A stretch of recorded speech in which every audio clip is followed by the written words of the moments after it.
Hi, this is Balendu Pratap Singh. Class 10th के mathematics के एक और नई क्लास में आप सभी का स्वागत है। जैसा कि अगर जस्ट इसके पीछे वाला लेक्चर आपने अटेंड किया होगा मेरा मैथमेटिक्स का, तो उसमें हम दो चर राशियों वाले रैखिक समीकरण जो होते थे उनके युग्मों, यानी कि दो समीकरण होंगे, जैसे कि यहाँ पे एग्जाम्पल में भी लिखा हुआ है एक ये, तो उनके युग्मों का आलेखीय निरूपण और आलेखीय निरूपण से उनके युग्मों का हल हम पढ़ चुके हैं। दो चर राशियों में रैखिक समीकरण के युग्मों का आलेखीय निरूपण और उनका हल हम पढ़ चुके हैं, लेकिन वो आलेखीय निरूपण और उनका हल एक एग्जाम्पल में आपको बहुत ज्यादा क्लियर अगर नहीं हो पाया होगा, तो इसलिए मैं अभी इस लेक्चर में 2-3 एग्जाम्पल्स और आपके लिए लेके आया हूं, ताकि आपको सही ढंग से समझ में आ जाए और आप आसानी से आप आलेखीय निरूपण कर सकें। ठीक है, तो चलिए, उम्मीद करता हूं आप मेरी बातों को समझ पा रहे होंगे। तो पिछला लेक्चर अगर आपने अटेंड नहीं किया है तो जाके जरूर अटेंड करिए। अगर उसको आप नहीं देखेंगे, उस लेक्चर को आपने नहीं अटेंड किया होगा, तो ये लेक्चर आपको समझ में नहीं आएगा। मैं पहले कह देता हूं, अगर आपने नहीं देखा है, सबसे पहले इसके जस्ट पीछे वाला लेक्चर जाके देखिए। इसका लिंक मैं आपको वीडियो के डिस्क्रिप्शन बॉक्स में दे दूंगा। अदरवाइज आप सीधे नाम से भी खोजोगे तो आपको मिल जाएगा। लेक्चर 1, 2, 3 ये थंबनेल पे लिखा होता है, वहां से आप पढ़ के इसके पीछे वाला लेक्चर को अटेंड करो। ठीक है, चलिए तो शुरू कर लेते हैं फिलहाल आज की क्लास को। पेयर ऑफ लीनियर इक्वेशंस यहाँ पे दिए हुए हैं। टू वेरिएबल्स में देखिए, पेयर ऑफ लीनियर इक्वेशंस दो हैं लीनियर इक्वेशंस, और इसमें वेरिएबल्स कितने हैं? दो वेरिएबल्स हैं, एक्स और वाई। इसका आलेख बनाना है, तो आपको भी पता है। जैसे कि दिखिएगा, देखिए कैसे हल करते हैं, ध्यान से समझिएगा। देखिए, ये है 3x plus y minus 5 is equals to 0। इसमें आपको क्या करना है? y को एक तरफ रखना है, x को एक तरफ रखना है। तो y इज इक्वल्स टू, इसको उधर भेजेंगे तो क्या हो जाएगा? -3x, और इसको -5 को उधर भेजेंगे तो क्या हो जाएगा? +5 हो जाएगा। तो y एक तरफ हो गया और x एक तरफ हो गया। अब इसको देखते हुए हमें क्या करना है? एक चार्ट बनाना है, एक सारणी बनानी है। तो चार्ट या फिर सारणी, चार्ट 1 कैसे बनेगा भाई? आसान होता है, ज़्यादा नहीं, 2-3 वैल्यूज लीजिए, ताकि आप वो 2-3 पॉइंट्स आपको मिल जाएंगे, तो आप एक रेखा ड्रॉ कर सकते हो। एक रेखा को ड्रॉ करने के लिए कितने पॉइंट्स की जरूरत है भाई? मिनिमम 2 पॉइंट्स की। 2 पॉइंट्स मिल गए, दोनों को मिला दो, रेखा मिल जाएगी। लेकिन बेहतर है 2 के बजाय एक आध और पॉइंट, 3 पॉइंट, 4 पॉइंट भी अगर आप निकाल लेते हो तो और अच्छी बात है।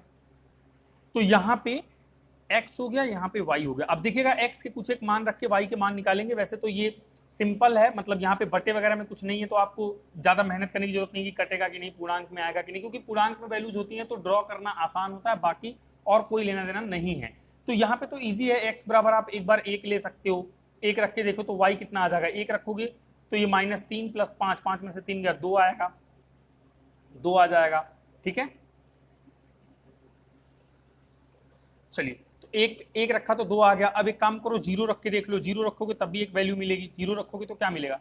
0 रखोगे तो ये पूरा 0 हो जाएगा, केवल 5 बचेगा, तो यहाँ पे 5 बच गया। ठीक है, 5 बच गया। सॉरी, ये मार्कर को पता नहीं क्या हो जाता है। चलिए, तो यहाँ पे 1 रखा था हमने तो 2 आया था, है ना। और यहाँ पे 0 रख देते हैं। 0 रखेंगे x की वैल्यूज, तो 0 रखते ये 0 हो जाएगा, 5 बचेगा। और 2 रख के देख लो तो 2 तिक्का 6, 2 तिक्का 6, -6, -6 + 5, -6 + 5 कितना हो जाएगा? आई थिंक -1 हो जाएगा। ठीक है, चलिए, तो कौन कौन से पॉइंट्स मिल गए यहाँ पे देखिएगा ध्यान से। 1 और 2 मिल गया, x, y में 1, 2 मिला। एक पॉइंट क्या मिला? 0,5 मिला है, और एक और पॉइंट x पे 2 और y पे -1, ये मिल गया। अगर इसको ड्रॉ कर देते हैं तो हमारा आलेख तैयार हो जाएगा। लेकिन अभी एक काम करते हैं, समीकरण 2 को भी लिख लेते हैं। समीकरण 2 है हमारे पास 2x - y - 5 is equals to 0, है ना। तो यहाँ पे भी y को एक तरफ, x को एक तरफ, y को उधर भेज दो तो प्लस में हो जाएगा, और इधर बचेगा 2x - 5। यहाँ पे फिर से चार्ट बनाएंगे, x और y में चार्ट बनाएंगे। ये रहा x, ये y। वापस से कुछ वैल्यूज को रखते हैं, कुछ वैल्यूज को रख के देख लेते हैं एक बार। चलो, 1 रखते हैं, सिंपल है ये भी। 1 रखोगे तो 2 - 5 -3 बचेगा, -3। और 0 रखोगे तो कितना आ जाएगा? 0 रखोगे तो -5 आ जाएगा। दिख रहा होगा साफ साफ, इसमें रखनी है वैल्यूज को। और अगर एक काम करो, 3 रख दो। 3 रखोगे तो कितना आएगा? 3 दूका 6 -5, 1 आ जाएगा। ठीक है, 1 आ जाएगा। और ये है हमारा चार्ट नंबर 2, चार्ट नंबर 2। ये चार्ट बन गया। अब इन दोनों चार्ट्स को देखते हुए इसमें कौन कौन से पॉइंट्स मिले? 1, -3 मिला, 0, -5 मिला, और 3, 1 मिला। दिख रहा होगा, x, y लिखना है आपको। तो आसानी से हमने क्या किया, सबसे पहले जो भी दो पेयर्स ऑफ लीनियर इक्वेशन दिए हुए थे, उन दोनों से हमने क्या किया? x को अलग किया, y को अलग किया, इक्वेशन बनाया, और वहां से x, y के मान रख के पहला चार्ट, फिर दूसरा वाला वैसे ही करके दूसरा चार्ट। अब इन दोनों चार्ट्स को मिला के क्या करेंगे? हम ड्रॉ कर देंगे, हमारा काम हो जाएगा। ठीक है, तो ये चार्ट बन के तैयार है। अब आपको देखिए ड्रॉ करना है, ड्रॉ करते हैं। तो आपके पास देखिए कौन कौन सी वैल्यूज हैं।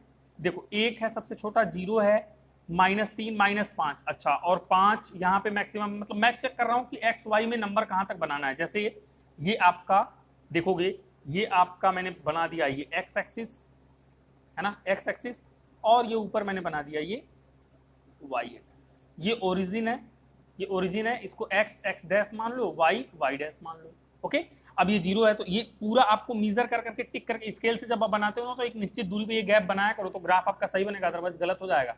जैसे यहाँ पे 1 है, फिक्स डिस्टेंस पे होता है 3 4 5 6, फिर इधर आएंगे तो -1 -2 -3 -4 -5, फिर ऊपर ऐसे ही 1 2 3 4 है ना, नीचे आएंगे तो -1 -2 -3, और भी आप लंबा बना सकते हैं, देखते हैं जरूरत पड़ी तो मैं बढ़ाऊंगा, अदरवाइज बन जाएगा तो अच्छी बात है। 4, और यहाँ पे एक और वैल्यूज की कमी पड़ रही है, 5 चाहिए था मुझे, ये जगह नहीं है यहाँ पे, एक सेकंड में मिटा के बनाता हूँ। चलिए मैंने मिटा के ये यहाँ वाली चीज यहाँ पे लिख दी है, जो पॉइंट्स मिले हैं उसको, और यहाँ पे अब मैं ग्राफ बना रहा हूँ। ठीक है, तो पहले काम करते हैं, लाइन 1 को ड्रॉ कर लेते हैं, इस लाइन को ड्रॉ कर लेते हैं। इस लाइन के लिए ये वाला चार्ट है तो इसके अकॉर्डिंग ये ड्रॉ हो जाएगा।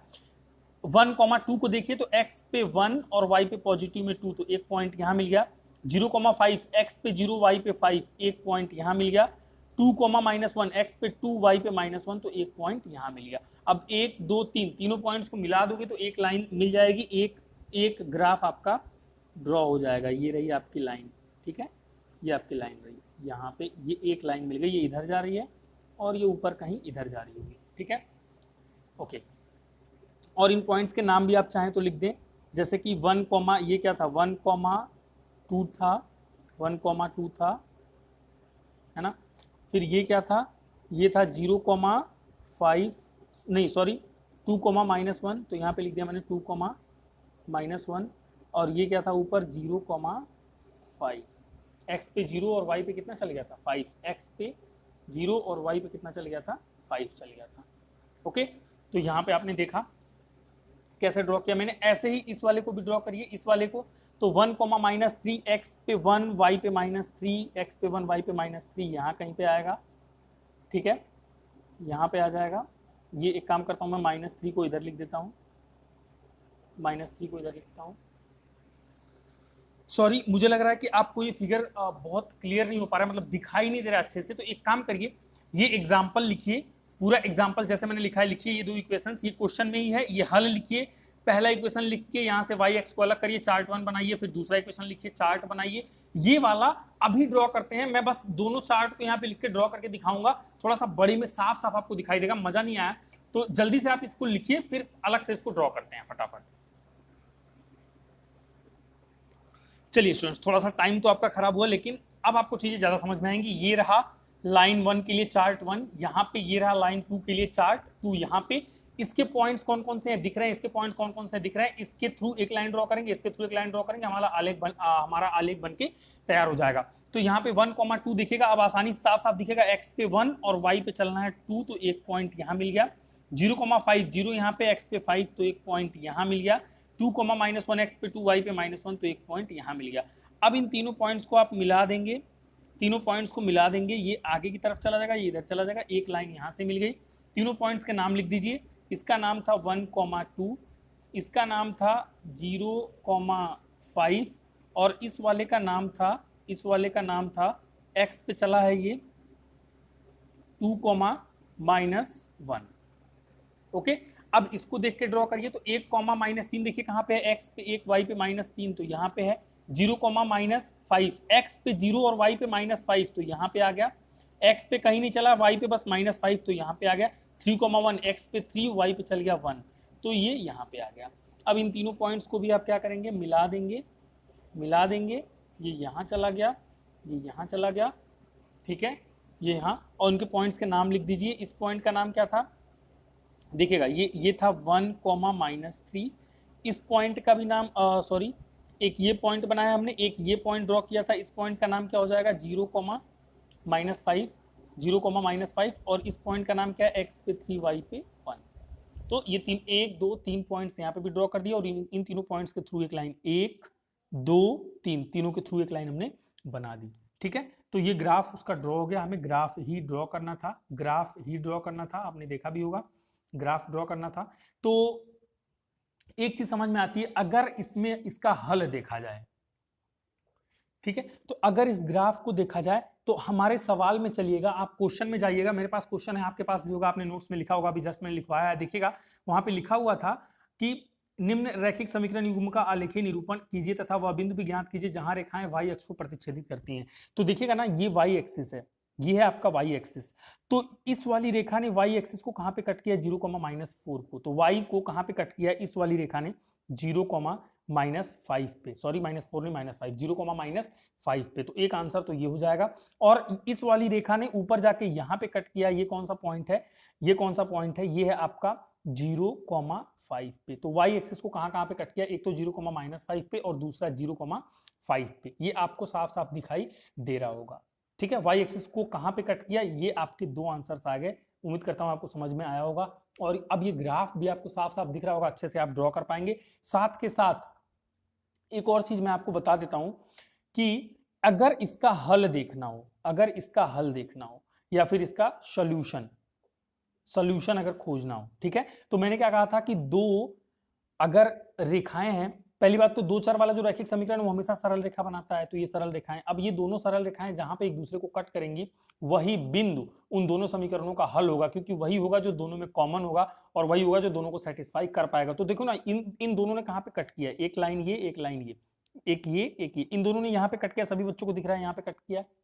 और इस पॉइंट का निर्देशांक क्या है, देखो यहाँ पे लिखा हुआ है 2,-1। ये पर्टिकुलर पॉइंट का निर्देशांक क्या है, x पे 2, y पे, x पे कितना चला है ये पॉइंट 2 और y पे कितना चला है, ये देखो ना, x पे 2 चला है और y पे कितना चला है -1। तो इसका निर्देशांक वैसे भी लिखा हुआ है 2,-1, तो इसका हल हो जाएगा 2,-1। इसका हल हो जाएगा 2,-1, यानी कि x बराबर 2 और y बराबर -1 इस समीकरण का एक हल होगा। बात समझ आई कि नहीं आई? उम्मीद करता हूं आप समझ पा रहे होंगे। इसमें बहुत सारी चीजें मैंने आपको एक्सप्लेन कर दी हैं एक साथ और अब आपको अच्छे से समझ में आ रहा होगा। चलिए इसको जल्दी से लिखिए, इसको जल्दी से लिखिए, पहले आप लिखिए फिर कुछ बताता हूं।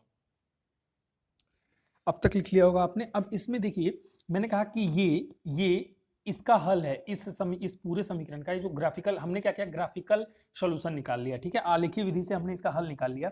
मैंने कहा हल है, तो अगर आपको याद हो, अब आपने बना लिया होगा, तो मैं बोर्ड पे कुछ और करके दिखाने जा रहा हूं, तो आप परेशान मत होइए, बस आपको बस दिखा रहा हूं, आपको समझना है चीजों को।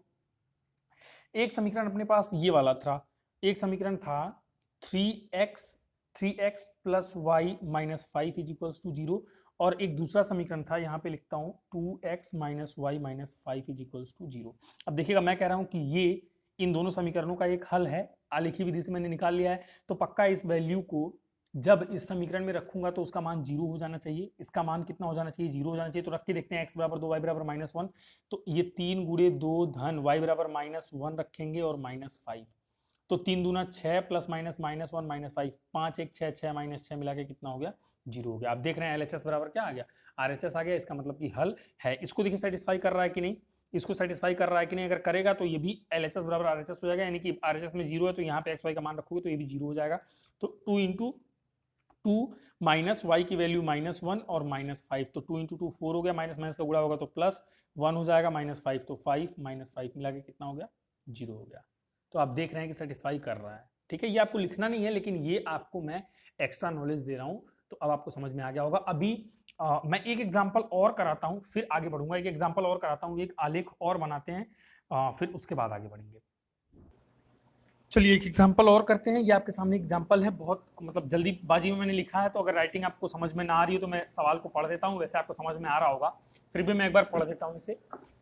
यहाँ पे लिखा हुआ है कि आदित्य बिंदु 1,4 तथा 0,6 को मिलाने वाली रेखा के अनुदिश टहल रहा है। नेहा बिंदु 3,4 तथा 1,0 को मिलाने वाली रेखा के अनुदिश टहल रही है। दोनों रेखाओं को ग्राफ पेपर पर आलेखित कीजिए तथा वह बिंदु ज्ञात कीजिए जहां दोनों एक दूसरे को पार करते हैं। इजी है, आपको क्या करना है, सबसे पहले तो आपको एक्स एक्सिस और वाई एक्सिस ड्रॉ करना है। ठीक है, ये आपका छोटा सा ओरिजिन मैंने बना दिया। यहाँ पे ये x और x डैश सपोज कर लीजिए, ये y और इसको y डैश सपोज कर लीजिए। और देखिए 1,4, 0,6, 3,4 और 1,0, तो यानी कि थोड़ा सा ग्राफ बड़ा बनाना पड़ेगा, 1 सेकंड रुकिए।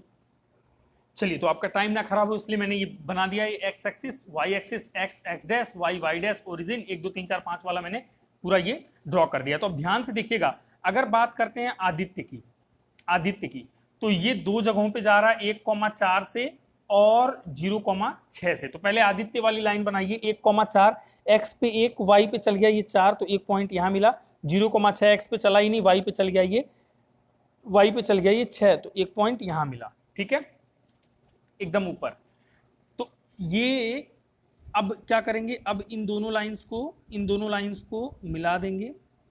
ठीक है, सीधा मिलाइएगा। देखिए मेरा थोड़ा सा टेढ़ा हो जा रहा है ये मार्कर, कभी कभी चल भी नहीं रहा है, तो इसलिए दिक्कत हो रही है।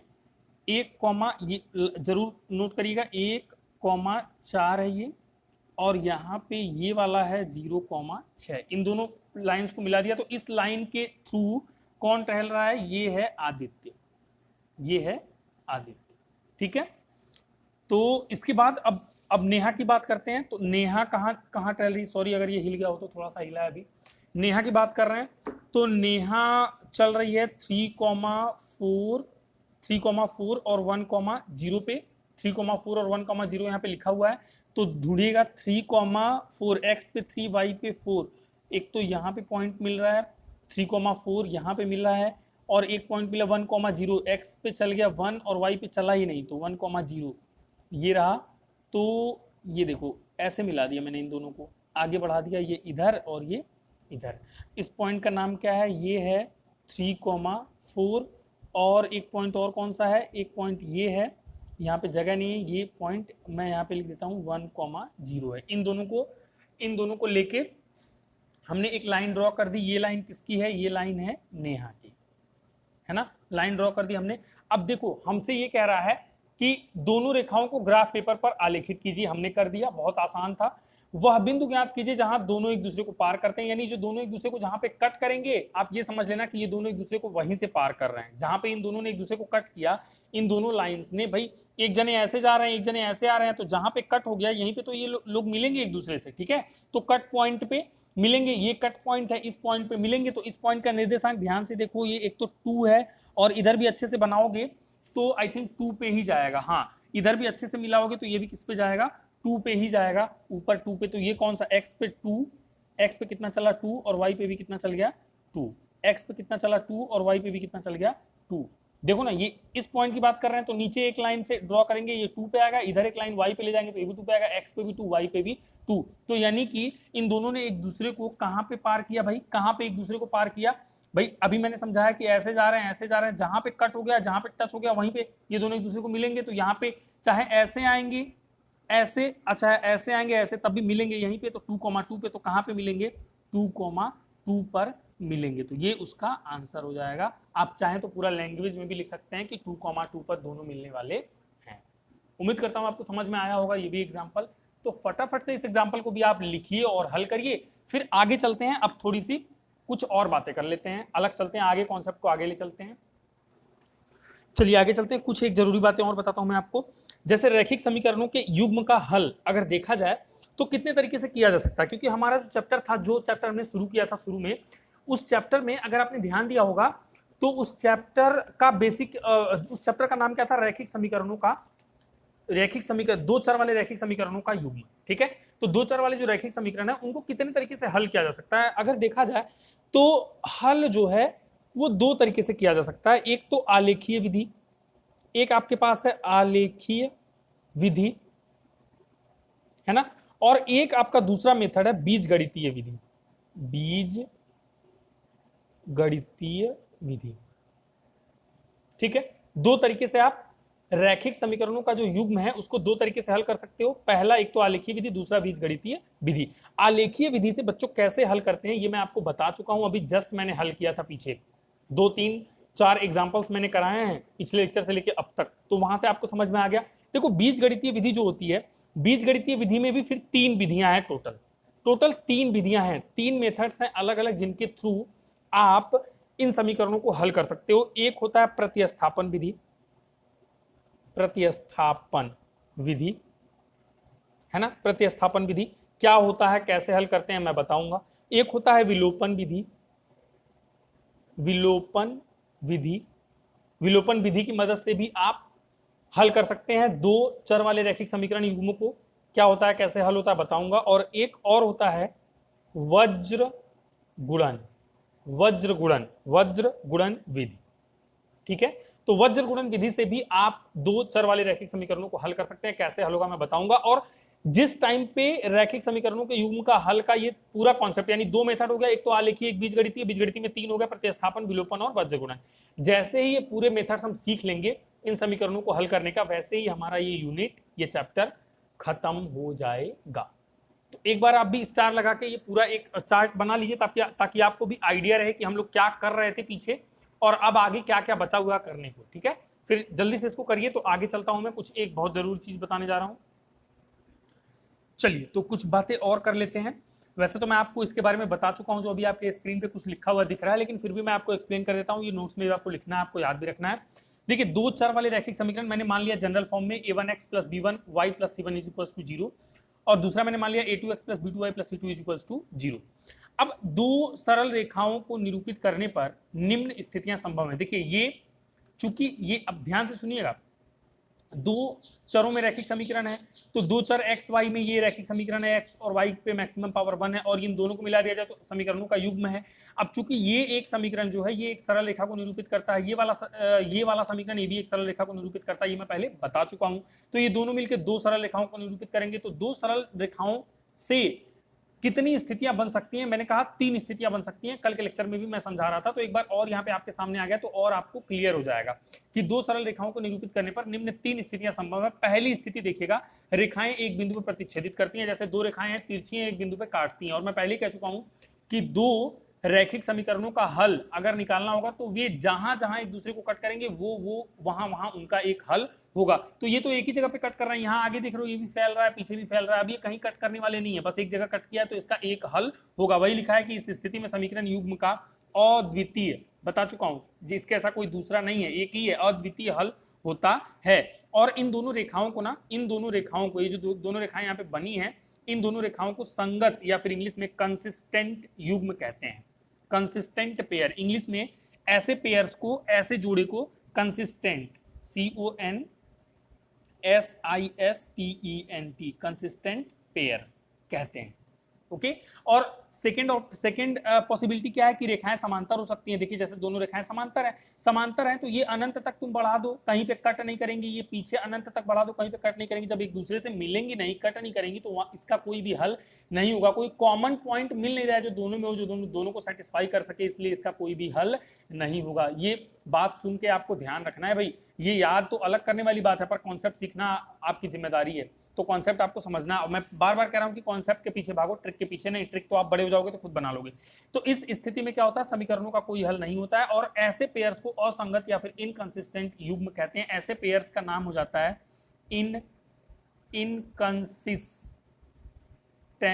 Inconsistent pair. अगर स्पेलिंग क्लियर ना हो रही है तो यहां वाली से लिख लेना, इनकंसिस्टेंट पेयर। ओके, तो ये दोनों लिखिए। तीसरा एक केस और है, जब ओवरलैप हो जाती है, एक दूसरे के ऊपर आ जाती हैं, तो हर बिंदु पे अटैच, हर बिंदु पे कॉमन मिलता है, तो उसका अनंत हल हो जाता है। उसके बारे में भी डिस्कस करेंगे और उसको क्या कहते हैं वो भी आपको बताएंगे। जल्दी से लिखिए, फिर आगे चलें, उसको बताएं तीसरे वाले को।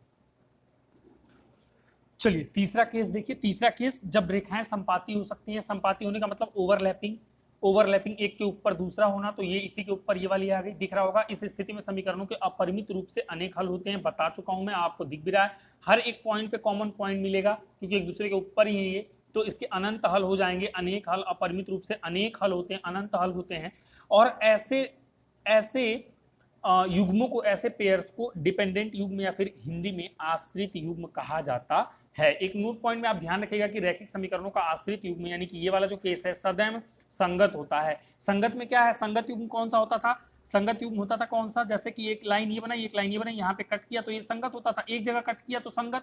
भाई यहाँ तो अनेक जगह कट कर रहा है ना, तो अनेक जगह कट करेगा तो आश्रित तो है, ये दोनों एक दूसरे पे डिपेंडेंट है, आश्रित तो है, लेकिन साथ के साथ चूंकि अनेक जगह कट कर रहे हैं तो एक जगह तो कट कर ही रहे हैं, तो आश्रित वाले हमेशा संगत होते हैं। याद रखना है कि आश्रित युग्म सदैव संगत होता है। तो उम्मीद करता हूं आपको मेरी बातें समझ में आ गई होंगी। फटाफट से इसको भी लिखिए, तीसरा वाला कि 3 कंडीशन बताई थी मैंने, 2 लाइंस को लेके 3 कंडीशंस बताई थी मैंने। तीसरा यह कि संपाती हो सकते हैं, इसमें अनंत हल होते हैं, इसको आश्रित या फिर डिपेंडेंट यूनियन कहा जाता है। लिखिए, जल्दी से आगे चलते हैं। चलिए स्टूडेंट्स, तो एक अच्छा सा एग्जाम्पल है अपने पास, एक अच्छा सा उदाहरण है। इस एग्जाम्पल में बहुत कुछ सीखने को मिलेगा और बहुत ध्यान से देखिएगा, समझने की कोशिश करिएगा, फिर बाद में आप लगाइएगा इसको। पहले आप देखिएगा मैं कैसे इसको सॉल्व कर रहा हूँ। बहुत ही बेहतरीन एग्जाम्पल है। तो एक तो ये थोड़ा सा स्पेस ज़्यादा यहाँ पे कवर हो गया है, तो मेरे लिए यहाँ पे सॉल्व करने के लिए स्पेस कम बच रहा है। तो मैं चाहूँगा कि ये एग्जाम्पल आप अभी तुरंत के तुरंत अपने नोट्स पे लिखो, क्योंकि ये आपके नोट्स पे आ जाएगा एक बार। तो मैं जब पढ़ूंगा या फिर जब मैं पढ़ाऊंगा, अभी जब मैं कुछ बोलूंगा तो आपको समझ में आएगा कि हाँ सर कौन से सवाल के बारे में क्या कह रहे हैं। तो एक बार लिखो, क्योंकि मैं इसको रफ करूंगा और फिर यहाँ पे सवाल को लगाऊंगा थोड़ा सा ज़्यादा स्पेस लेके, ताकि आपको अच्छे से दिखाई दे और समझ में भी आए। तो जल्दी से लिखिए इसको। ओके, तो उम्मीद करता हूं आपने लिख लिया होगा। अब देखिए आपके पास वहां पे सवाल में क्या है जो आपने लिखा है, वहां पे देखिएगा कि रैखिक समीकरण युग्म को आलेखीय विधि से हल कीजिए। सबसे पहले तो हल करते हैं, बाकी का आधा सवाल बाद में करेंगे, देखेंगे कि क्या है, पहले हल करते हैं। तो अपने पास एक समीकरण है यहाँ पे 3x - 4y + 3 = 0। एक दूसरा समीकरण है 3x + 4y - 21 = 0। तो समीकरण नंबर 1 से अगर हम कैसे ड्रॉ करते हैं भाई, आलेख कैसे बनाते हैं, y एक तरफ x एक तरफ। तो इसको एक काम करते हैं, 4y को इधर भेज देते हैं, माइनस है तो उधर जाके प्लस हो जाएगा। तो 3x + 3 = 4 y लिख सकते हैं, या फिर y = क्या लिख सकते हैं, 3x + 3 / 4। ठीक है, तो अब यहां से एक काम करते हैं, फटाफट से ग्राफ बना लेते हैं x और y में, x और y में चार्ट बना लेते हैं। सॉरी, ग्राफ नहीं है, ये चार्ट है x और y में। तो चूंकि बहुत बड़ा सवाल है, अभी बहुत सारे काम करने हैं, तो मैं अलग अलग 3-4 पॉइंट्स नहीं लूंगा, मैं 2 पॉइंट्स लूंगा, बस 2 पॉइंट्स मिल जाएगा, दोनों को मिला के एक लाइन बन जाएगी। तो इसलिए आपको पता चल जाएगा, वहां से आसानी से हो जाएगा। तो जल्दी जल्दी करते हैं इसको, x, y। अब एक काम करते हैं, सॉरी, अरे यार ये मार्कर को क्या हो जाता है, तुम लोग का पढ़ने का मन नहीं है लग रहा है, इसीलिए मार्कर खराब हो रहा है बार बार। चलिए x और y का मान रख के देखते हैं। x बराबर एक काम करते हैं 3 एक बार रखते हैं, 3 इसलिए रख रहा हूँ कि थोड़ा सा आसान हो जाएगा। देखो ना, 3 रखोगे तो 3 त्रिक का 9, 9 और 3 12, 12 में 4 से भाग दोगे तो 4 त्रिक का 12, वापस से कितना आ जाएगा, 3 आ जाएगा। एक बार -1 रख के देख लो, -1 रखोगे तो ये -3 हो जाएगा, -3 + 3 0 हो जाएगा, 0 बटा समथिंग 0 हो जाएगा, तो ये आ गया 0, है ना। तो पॉइंट्स कौन कौन से मिल गए, 3, और -1, 0। इसको देख के एक बार ग्राफ बन जाएगा। अब एक काम करते हैं, दूसरे वाले समीकरण को लेते हैं, 3x + 4y - 21 = 0। y एक तरफ, बाकी सब एक तरफ। तो 4y = -3x + 21 हो जाएगा, y = -3x + 21 / 4 हो जाएगा, है ना। तो अब फटाफट से इसमें भी कुछ वैल्यूज रख के देख लेते हैं कि जल्दी से कहाँ से ये बन पाएगा, कहाँ से सॉल्व हो पाएगा। तो एक काम करते हैं, इसके लिए भी यहाँ पे चार्ट बना ही लेते हैं, चार्ट बना ही लेते हैं। चलिए, यहाँ पे x, यहाँ पे y, बस ज़्यादा नहीं, 2 वैल्यूज लेंगे। एक काम करते हैं, एक ले लेते हैं x बराबर, इसमें भी 3 लेते हैं। x बराबर 3 लेंगे तो क्या होगा, 3 त्रिक का 9, -9 + 21, 21 में से 9 घटाओ, 21 में से 9 घटाओ, फटाफट कितना बचेगा बताइए, 12 बचेगा, 12/4, 4 त्रिक का 12, वापस से यहाँ पे कितना आ गया, 3 आ गया। एक बार एक काम करते हैं, x बराबर 7 रख दीजिए, उससे क्या होगा देखिए ना, 7 त्रिक का 21, -21 + 21 0 हो गया, 0 बटे समथिंग 0 हो गया। आसान वैल्यूज लो ना, हमें तो ग्राफ बनाना है और कुछ नहीं करना है, पहले तो ग्राफ के ऊपर ही फोकस करना है, ठीक है। चलिए, तो ये अपना चार्ट बन गया, चार्ट बन गया। इस चार्ट को यहाँ बना दो तो तुम लोग दुखी हो जाओगे, उम्मीद करता हूँ नहीं होगे। यहाँ बना देता हूँ मैं इस चार्ट को, क्योंकि जगह खाली हो जाएगी तो आसानी से थोड़ा सा और अच्छे से दिखाई देगा। 3, 3, 7 और 0, ठीक है। ओके, तो आपका टाइम ना खराब हो इसलिए मैंने ये एक्स वाई एक्सिस ड्रॉ कर लिया है, इसमें तो कोई बड़ी बात नहीं, आप भी कर सकते हैं। चलिए पहले इस वाले लाइन को ड्रॉ करते हैं। इस वाले लाइन के लिए ये चार्ट है, 2 पॉइंट्स मिले, 3, 3 -1, 0। तो 3, 3 कहाँ पे है, एक्स पे 3, एक्स पे 3 ये ऊपर जाएगा जाएगा जाएगा, वाई पे 3 यहाँ से ये आएगा, यहाँ पे मिल गया। ये कौन सा पॉइंट है, 3, 3 है। और -1, 0 देखिए तो एक्स पे -1, वाई पे तो चला ही नहीं, वाई पे तो 0 चला, तो एक ये मिल गया -1, 0। इन दोनों को मिला दीजिए, इन दोनों को आप मिला दीजिए, ठीक है, मिला दीजिए एक लाइन से। ये एक स्ट्रेट लाइन आपने बना दी, ये बन गया आपका लाइन 1, है ना। लाइन 1 बन के तैयार है, लाइन 1 बन गया। ये कौन सी वाली लाइन है, ये है 3x - 4y + 3 is equals to 0 वाली लाइन है। ठीक है, एक और लाइन बनानी है अपन लोग को। इस वाले से इसके कौन कौन से निर्देशांक मिले हैं? इसको मिला है 3,3 और एक मिला है 7,0। तो 3,3 देखिएगा 3x, ये तो यही मिल गया 3,3 यहीं पे है ना, यहीं पे मिल गया। और एक कौन सा 7,0 देखिएगा, x पे 7, y पे चला ही नहीं 0, तो ये मिल गया, ये मिल गया आपका 7,0। इन दोनों को मिला दीजिए भाई, इन दोनों को मिला दीजिए एक सीधी रेखा से, ये रहा, ये रहा।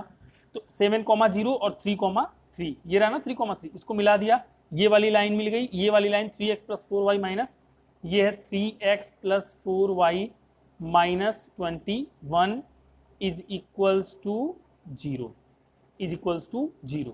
ये दोनों लाइन मिल गई अब। ठीक है, इसके निर्देशांक -1,0 और 3,3 से ये होके जा रही थी, और 3,3 और 7,0 से होके ये जा रही थी। बना दिया हमने, आलेख तो बना दिया हमने, आपके सामने बना हुआ है ग्राफ, आप देख लो, आलेख तो हमने बना दिया, इसमें तो कोई डाउट है नहीं। अब जल्दी से अपने नोट्स में देखो, इसका एक और पार्ट है सेकेंड हाफ, उसको करते हैं। उसमें क्या क्या कहा हुआ है देखिएगा, ध्यान से देखिएगा तभी समझ में आएगा। कह रहा है एक्स अक्ष के साथ इन समीकरणों को निरूपित करने वाली रेखाओं। अच्छा जी, तो एक्स अक्ष यही है ना, एक्स अक्ष, एक्स अक्ष हाँ यही है, के साथ इन समीकरणों को निरूपित करने वाली रेखाओं द्वारा, तो एक तो ये रेखा, एक तो ये रेखा, अच्छा, रेखाओं द्वारा बने त्रिभुजाकार क्षेत्र के, अच्छा एक त्रिभुज बना है, एक त्रिभुज बना है भाई, उस त्रिभुज के निर्देशांक बताने हैं। त्रिभुजाकार क्षेत्र के शीर्षों के निर्देशांक ज्ञात कीजिए तथा इस त्रिभुज का क्षेत्रफल भी ज्ञात कीजिए। तो शीर्षों के निर्देशांक, मान लो इस पॉइंट को ए है, ये ए है, इस पॉइंट को मान लो ये बी है, इस पॉइंट को मान लो ये सी है। तो त्रिभुज कौन सा बना है? त्रिभुज ए बी सी बना है, ए बी सी। ये लाइन और एक्स एक्सिस के द्वारा बनाए गए त्रिभुज के शीर्षों के निर्देशांक उसने पूछा है। तो ये मैंने इस पॉइंट का नाम दे दिया ए, इस पॉइंट का नाम दे दिया बी, इस पॉइंट का नाम दे दिया सी। तो ये त्रिभुज बना है, देखिएगा ये वाली लाइन और एक्स एक्सिस को मिला के ये ट्रायंगल बना है, ये त्रिभुज बना है। इस त्रिभुज ए बी सी के निर्देशांक पूछ रहा है, तो ए का निर्देशांक बताइएगा, ए यही है, ए का निर्देशांक बताइएगा भाई, बताइए ए का निर्देशांक फटाफट। ये है पॉइंट, देखिएगा ये ट्रायंगल था ना ये वाला, तो ये पॉइंट है, इसका निर्देशांक बताइए क्या है। एक्स पे देखिए, एक्स पे -1 चला है, -1 कॉमा, और वाई पे तो चला ही नहीं है, तो -1, 0 हो गया। एक निर्देशांक आपको मिल गया है फटाफट से, -1, 0। बी के निर्देशांक बताइएगा, बी के निर्देशांक देख के बताइए, बी का तो ये रहा ना, ये एक्स पे कितना चला है 3, तो 3 कॉमा, और ये वाई पे भी कितना चला है 3, तो 3,3 हो जाएगा। सी का निर्देशांक बताइए, सी का कक्षा 9 में आपने निर्देशांक ज्यामिति पढ़ी होगी ना, तो इतना तो आता ही होगा। सी का निर्देशांक बताइए, सी एक्स पे कितना चल गया है 7, वाई पे तो चला ही नहीं है, तो इसका निर्देशांक हो जाएगा 7,0, 7,0। ध्यान से भाई देखिए, निर्देशांक मैंने बता दिया, ए का निर्देशांक -1, 0, बी का 3,3, सी का 7,0। त्रिभुज में भी दिख रहा है आपको, समझ में भी आ रहा होगा अगर आप पढ़ने में अच्छे हैं, आपका दिमाग थोड़ा सा भी काम करता है तो उम्मीद करता हूं आप इतना कर पाएंगे। अभी सवाल खत्म नहीं हुआ है, अभी सवाल खत्म नहीं होगा, ध्यान से देखिएगा। सवाल मैंने इसीलिए कहा पहले लिखने को, नोट्स में देखिए कि एक्स अक्ष के साथ इन समीकरणों को निरूपित करने वाली रेखाओं द्वारा बने त्रिभुजाकार क्षेत्र के शीर्षों का निर्देशांक ज्ञात कीजिए, ए बी सी ज्ञात कर लिया, तथा इस त्रिभुज का क्षेत्रफल भी ज्ञात कीजिए। कह रहा है कि इस त्रिभुज का क्षेत्रफल भी बताइए, तो यही है ना त्रिभुज, इस त्रिभुज का क्षेत्रफल कैसे निकलेगा भाई? क्षेत्रफल का फॉर्मूला होता है 1/2 गुणे आधार गुणे ऊंचाई, 1/2 गुणे आधार गुणे ऊंचाई। तो एक काम करें, क्षेत्रफल तो निकल जाएगा, मैं निकाल दूंगा अभी, लेकिन मजा जरूर आएगा। बहुत ही अच्छा क्वेश्चन मुझे लगा, ये बहुत मतलब कॉन्सेप्ट कई सारे थे और कई सारी चीजें इसी में रिवाइज्ड भी हो जा रही हैं। पहले आप इसको लिख लो, ये हल लिखो, जैसे मैंने लिखा है दोनों समीकरण, ये चार्ट बनाया, फिर ये समीकरण लिखा यहाँ पे, फिर इसको हल किया, हल करने के बाद ये आया, फिर ये चार्ट बनाया, इसके निर्देशांक जो है यहाँ पे लिखे हैं। ठीक है, ध्यान से देखना कौन सी चीज कहाँ लिखी है, कभी तुम इधर उधर कर दो। फिर एक्स एक्सिस वाई एक्सिस बनाओ, पूरा नंबरिंग करो, फिर ये वाली लाइन ड्रॉ करो, ये वाली लाइन ड्रॉ करो, सबके इसका निर्देशांक क्या है वो लिखो, इसका क्या है वो लिखो, इसका क्या है वो सब लिखो, पूरा कंप्लीट करो। अभी इसका जो बचा हुआ पार्ट है वो इसको मिटा के यहाँ पे मैं हल करूंगा, फिलहाल तुम लिख लो, फिर यहाँ पे हल करते हैं। चलिए, तो यहाँ पे देखिए त्रिभुज का क्षेत्रफल निकालना है। त्रिभुज कौन सा था अपने पास? ये वाला ए बी सी। तो त्रिभुज ए बी सी का क्षेत्रफल, त्रिभुज ए बी सी का क्षेत्रफल है ना। यहाँ पे शायद कट आपको दिखाई नहीं दिया, एक मिनट। चलिए देखिएगा यहाँ पे त्रिभुज एबीसी का क्षेत्रफल बराबर बेसिक फॉर्मूला लगा रहा हूँ 1/2 गुणे आधार गुणे ऊंचाई, कुछ भी नया नहीं है, बेसिक फॉर्मूला लगा रहा हूँ एकदम बच्चों वाला। त्रिभुज एबीसी का क्षेत्रफल बराबर 1/2 गुणे आधार गुणे ऊंचाई, तो बराबर निकाल दो ना। 1/2 गुणे एबीसी की बात चल रही थी, ये रहा ए, ये रहा बी और ये रहा सी, यही वाले ट्रायंगल की बात चल रही है। तो एबीसी, अब इसमें देखो ना आधार ये है, आधार ये वाली लाइन है, यहां से लेके ए से लेके, ये ओ मत समझना, ओ फॉर ओरिजिन था, इस पॉइंट का नाम ए है, तो ए से सी तक आधार है, ए से सी तक क्या है, आधार है। गुणे ऊंचाई का मतलब होता है कि आगे वाले शीर्ष से अगर इसके अगले वाली भुजा पे एक लंब डाल दो, उसकी लंबाई मिल जाए तो वही ऊंचाई h मानी जाती है। तो इसमें ये ऊंचाई h हमें पता है स्टूडेंट्स, देखो ना x पे 3 है, लेकिन ये ऊंचाई देखो ना y पे कहाँ गया है, 3, 3,3, y पे कितना चला है, y पे ये कितना चला है, 3 चला है। तो ऊंचाई, ऊंचाई क्या है, ऊंचाई अपने आप दिख रही है कि 3 है, ऊंचाई अपने आप दिख रही है कि कितनी है, यहाँ पे 3 है, क्योंकि ऊंचाई यही होती है। और ये y एक्सिस पे कितना चल गया, 3, तो बराबर में क्या हो जाएगा, 1/2 गुणे आधार। अच्छा आधार की लंबाई देखिए कोई भी बता सकता है, आधार की लंबाई कोई भी बता सकता है, कितना है बताइए, देख के बताइए। देखिएगा ध्यान से, ध्यान से, 0 से लेके 7 तक, तो यही 7 इकाई हो गया यहां तक, और ये 0 से भी एक पीछे है, -1 तक चला है, तो ये भी 1 इकाई की दूरी हो गई। दूरी कभी ऋणात्मक नहीं होती है, ये तो बस चतुर्थांश को बताने के लिए ये पॉजिटिव निगेटिव ये हमने लिया, दूरी कभी ऋणात्मक नहीं होती है। 7 इकाई की दूरी ये हो गई, और 0 से यहाँ -1 की ये दूरी, 1 इकाई की दूरी ये हो गई। एक बार और रिपीट कर रहा हूँ, 7 इकाई की दूरी ये हो गई और 1 इकाई की दूरी ये हो गई। टोटल यहाँ से लेके यहाँ तक की दूरी 7 ये, और 0 से -1 1 इकाई की, ये टोटल 8 इकाई की दूरी है। तो वही दूरी मैं रख दूंगा यहाँ पे 8, और गुणे और ये ऊंचाई 3 तो पहले से ही पता है आपको, मैं बता चुका हूँ, अभी समझाया मैंने। अब 1/2 गुणे आधार गुणे ऊंचाई से देखो, 2 × 2, 2 × 8, और 4 में 3 से गुणा कर दो तो बराबर आ गया 12। बराबर कितना आ गया, 12 है ना, 12। तो आप कह सकते हो कि क्षेत्रफल, जो क्षेत्रफल निकालना था वो बराबर कितना आ गया, 12 वर्ग इकाई, 12 वर्ग इकाई क्षेत्रफल आ गया। और यही आपका एक और आंसर हो जाएगा, है ना। तो इस पूरे क्वेश्चन में, पूरे सवाल में 3 चीजें करनी थी हम लोगों को, 3 चीजें करनी थी, अगर आपने नोट किया हो 3 चीजें करनी थी। पहला ग्राफ बनाना था, बना दिया। दूसरा जो ये ट्रायंगल बना है इसके एबीसी के निर्देशांक बताने थे, बता दिए। और तीसरा क्या करना था, इसका क्षेत्रफल निकालना था। बेसिक रूल लगाया, हाफ बेस इंटू हाइट, 1/2 गुणे आधार गुणे ऊंचाई, और आधार नाप लिया, ऊंचाई नाप ली, लिख दिया, 12 वर्ग इकाई आ गया। क्वेश्चन सॉल्व कर दिया हमने।